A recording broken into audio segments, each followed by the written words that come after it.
What's going on, everybody? It's your boy C-Zar with C-Zar Gets Crypto, and we are talking about Bitcoin today at the request of Cashies. What's going on, Cashies? We're doing this one for you. Looking at this here, man, looking at it, over the long term and all this stuff, we are right now at a critical area of resistance, I would say, or we've kind of pulled down from that, right? From top to bottom here, right off the 6.9. I've seen this plenty of times in cryptos and other stocks and charts and stuff like that. Where we do go a little bit past the 618 and we find a little bit of resistance at the 6.9. If we were to continue going down, here we are sitting at 41,000 right now, I would think we find support on the golden ratio, the 618 itself, which would be right around just below 39K. I very much would think that when I say we find support, I don't think we'd like wick below it like at all. I really think we would like bounce right off it if we were to find support. Now, we might not go lower and we might just continue to go higher. I do think with this look overall, how this is our first pass from high to low here. This is our first pass in the 618, and we just cut through it like butter, right? We had 1 week close above it. The next week had some follow through, decent volume kind of coming in. Not like a whole lot, but it is more than average technically as of last week. It wouldn't be crazy for this thing to continue to a deeper retracement at about 50K, maybe even a little bit shy of that, or a little bit more than that, but somewhere around 50K, I think, would be the ultimate destination before we see a more major pullback. And I do think that we will see prices. Here we are at 41K right now. I think that by the halving, we will see prices that are closer to 35K, maybe even like 33K. 31K, something like that, right? I think we will see prices that are like $10,000 or $8,000 lower than where we're at now. I just don't know if we're going there yet. I do have faith in the Santa rally. I do think that is something that Bitcoin likes, but it doesn't always do it. But we're on the all-time history index, so let's talk about that. The first December is very boring, so it's not really worth talking about. December in 2010 here. Let's see. The week of it, so you can see, right, going at the end of November, and really the beginning of December, because this was November 29th, so that was 2 days this week, and then the rest of that week was the beginning of December, down, and then we came up, Christmas week specifically, we were up 10%. In 2011, I'll try to breeze through this a little bit quicker. 2011 Christmas week would have been this week here. We had 32% of a move up, and we had follow through. Okay, so that's 2 for 2 Decembers green.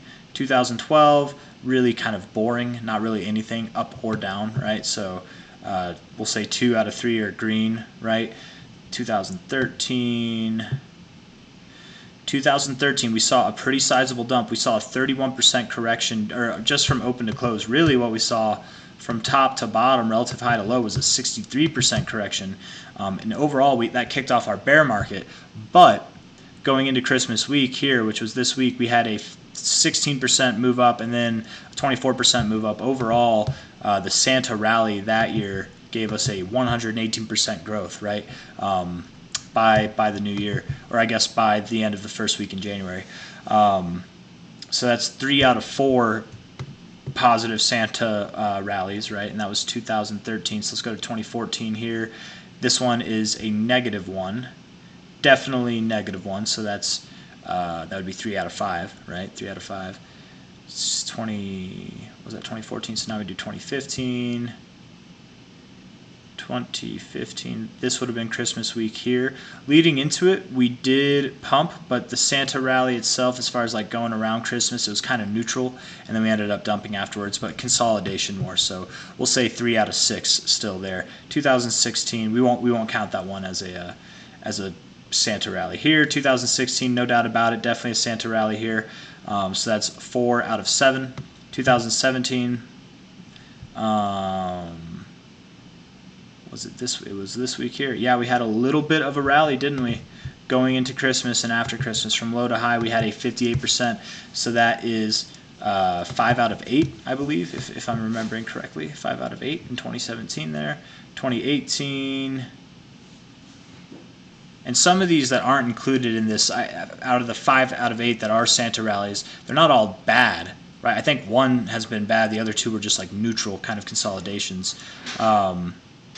But 5 out of 8 so far. Coming into the Christmas week, we did top off actually during Christmas week, and we did have a pump overall that was like greater than 20%, probably even greater than 30%, so that I will count that as well. That is 6 out of 9, but we did decrease afterwards, right? Coming down into the beginning of December and then coming up by Christmas, right?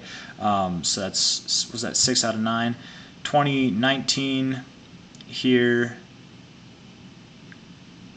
right? Because that was 2018. Yeah, 2019 Christmas week would have been this week. We did have a little bit of a rally, didn't we? We kind of were stagnant, but from low to high, we went up like 19.6%. We won't count it. It wasn't 20% technically, so we won't count it. But you did pump afterwards. But you did have a small rally, but we won't count it. So that'd be 6 out of 10 now, 2019. Let's go to 2020. 2020 Christmas rally. Yeah, definitely a Christmas rally. You see these bigger rallies post-halving. I've noticed all the post-halving Christmas rallies, Santa rallies have been way better. The pre-halving Santa rallies are where you get these like moves down and then up or stagnant, right? That was 2020, 2021. So what? That would have been 7 out of 11. 7 out of 11. I'm sorry. 2021. Delete this. Right? Yeah. Going into Christmas week here, literally the week of Christmas, we had I suppose from the low, right? November 29th, so that would have been that this low probably happened. November 29th was the beginning of the week, so by the end of the week, we were in December. From that low till like just after Christmas, that was 25% of a growth. So I would say that counts as a Santa rally as well. So that would be 8 out of 12 if I'm keeping track properly. 2022 Christmas rally, not anything really. Coming at the end of the bear market, yes, afterwards you did pop, but Santa rally wasn't there. So that'd be 8 out of 13, I think. And here we are on this. So we just had one that wasn't a Santa rally, right? The last year's December, which would make me think, just statistically speaking, I don't think we've seen 2 in a row that weren't Santa rallies. Correct me if I'm wrong, but I don't think we have. So, I mean, the odds beyond that, we have 8 out of 13 Decembers that have had positive, greater than 20% rallies going into the week of Christmas. If we were to see that here, full circle, I know this was a bit boring, but I had to figure it out. We figured it out together, right? You can see how my thoughts are working. It's very simple. It's not like hard stuff. It's just kind of hard to keep track of 8 out of 13 going over all these other numbers and stuff. But without any more talking, if we were at this low here, going into Christmas week, which would be this week here, if we were to pump 25%, or at a minimum 20%, but the minimum growth we saw on like what we counted for a Santa rally was actually 25, that'd bring us up to 50K. What else is at 50K, guys? You remember the beginning of the video? Let's take that all-time high to the cycle low here. That's right at our 786. And what did Bitcoin do the last time we came out of our lows and we found our first like major kind of top before we found more consolidation going into the halving? From top to bottom, we went right up to our 7. We even double topped the 786. So yeah, I very much do. Again, to be clear, I very much do expect Bitcoin will be below 35K, but above 31K probably by the halving. I do think we'll see those prices again. But coming into Christmas week, you guys, I think this next couple of weeks is going to be volatile. I do believe that we drop a little bit more. We have a bit of a descending triangle right now in the short-term time frame, right? You've got this flat base here, descending highs, descending volume. It's perfect. Descending triangles, though, are inherently bearish, but we are in an uptrend. This is still a higher low matched with higher highs. Descending triangles can break out to the upside too. Or, maybe it breaks out and then has a fake out and then we go up, or maybe it does break out and we get the full measurement of the move. I would think, let's see, what would this be? What would this be? Again, guys, 8 out of 13 Decembers have, that's a pretty significant edge there. Let's just say that was the top, and let's keep it like uniform with this base here. If you were to break out, you drop to about 39K. That's right at your 618. That's right at your like 236. Let me show you, right? Keep that there. Okay, so from this low to high, your 236 is literally right there at just below 39K. If we take this high to low, your golden ratio itself, 618, right there as well.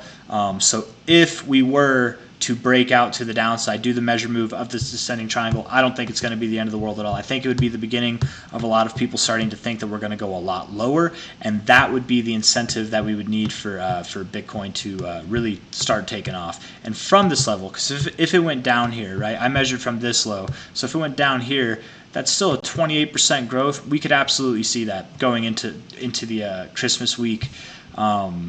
As we have before. The minimum that I remember seeing was 25%. Okay, again, to have a positive reaction, we counted it at 20% or more, but the smallest one I saw that met that standard was literally actually 25%. So I would think, stand to reason, out of that 1 out of the 8 that were greater than that, I would think that we could definitely see the 786 by the end of the year.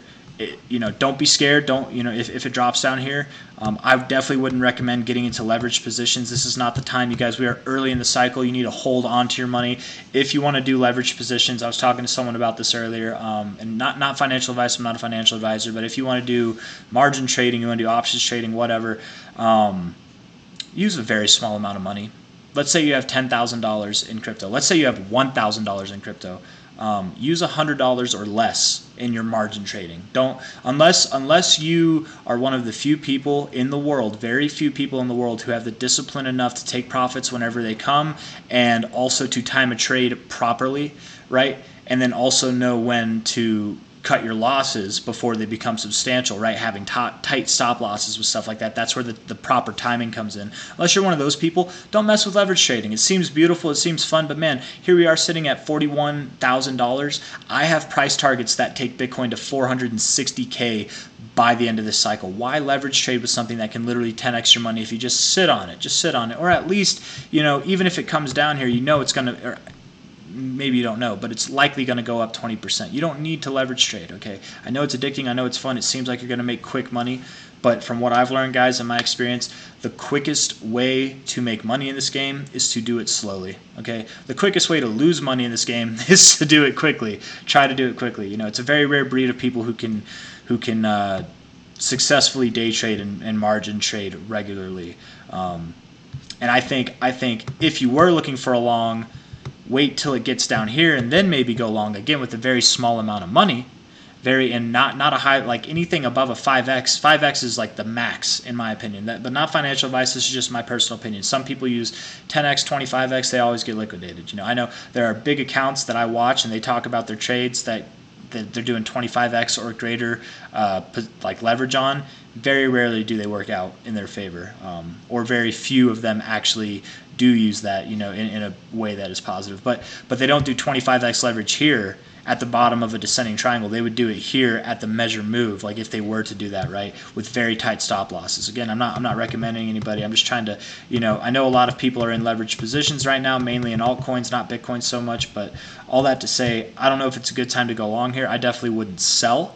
What I would do is wait patiently for that 50K price to come in. And if we are by some, not coincidence, but if this does play out to the downside and it goes to around 39K, look at it as an opportunity to get in at cheaper prices. That's really all I got to say. So before I just keep going over this over and over again, I think I've said everything. I very much do expect that going into Christmas week and maybe even a little bit after Christmas itself, we will see Bitcoin at $50,000. That's when we're going to turn around. That's my expectation. And a little side note, this is a little bit different from the rest of the video, but I know a lot of people are jazzed up and excited about the ETFs, Bitcoin ETFs. It's not the Bitcoin ETF, guys. It's not the ETF. It's Bitcoin ETFs. There are several Bitcoin ETFs at play here that are going to potentially be approved, or what I believe they're going to be denied. And I was thinking about this today. I want to go over this. This is where I'll end the video, or what I'll end the video with is I think that in my previous videos, I know I've said that I expect the ETF to get denied and that we will see some kind of like dump at that point. And I do think that they will get denied. They'll get pushed back, they'll get denied, they'll get whatever, they won't get approved. And I think price will come down. But what I think is going to happen is if it goes down really hard, it's going to be fast. It's going to be really, really quick. It's going to go down super fast and then it's going to recover quickly. Or what I kind of would expect is it starts to look like it's going to go down hard. And then it levels off, or it has a recovery, whatever. We basically shake off that news like it's nothing. Like that's what I remember happening in previous cycles. Whenever this ETF news, multiple ETFs coming out at once, and then them getting denied. What happened was everybody is talking about it as if we need these ETFs to come into play to drive the prices higher. And then we get denied, and then we find out, oh, the price is still going higher anyways. We didn't need the ETFs to drive prices higher. We've been here before. I've been here before multiple times, and that's exactly how it's happened every time. So I don't think we're going to get a mega crash if the ETFs, and when I think the ETFs get denied. That being said, a 20% correction or a 30% correction for Bitcoin is not a mega crash. That is normal. That is normal bull market behavior, right? If we go back and look. Let's just see here. From here, we're in the bull market. We're definitely in the bull market. Top to bottom, that was a 21% crash. Clearly in the bull market here, from top to bottom, 23% crash. Going back here, they get bigger. Going back even further, they get bigger. So seeing a 20 to 30% correction at any given point is not something that's crazy or would be market ending. If we were at 50K and let's say we saw a 30% correction, that would take us to 35K, and I think we could see something like that. It might be dramatic, but again, if it happens that far, if it's that big of a drop, I think it'll be very quick, maybe a couple weeks, maybe over a month or something like that, and then we recover just as quickly as it came.